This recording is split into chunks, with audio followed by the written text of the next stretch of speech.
ఈ reel mobile వాడే ప్రతి ఒక్కరి కోసం అండి. మీరే ఎంతమంది 'బందోబస్త్' సినిమా చూసారు? దాంట్లో సిలిఫర్ అని ఒక పురుగొచ్చి పంట పొలాల్ని మొత్తం ఆకుని నాశనం చేసి, చంపేసి తినేస్తూ ఉండడం మనం చూసాం.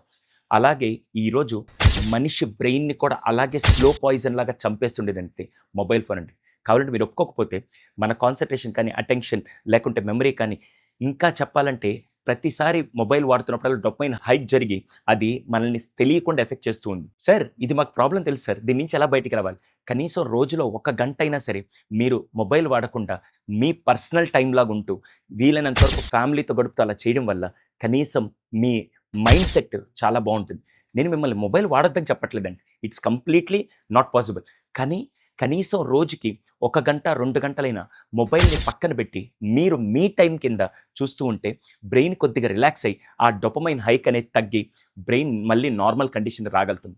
దయచేసి ఇది అర్థం చేసుకొని మీరు కనుక అలా వాడుతూ ఉంటే తెలియకుండా నెక్స్ట్ జనరేషన్ కూడా వాళ్ళ మీద అలాగే ఇంపాక్ట్ ఉంటుంది. సో, నేను చాలా రోజుల నుంచి ఇది అప్లై చేస్తున్నాను. నాకు చాలా హ్యాపీగా, ప్లెజెంట్‌గా అనిపిస్తుంది.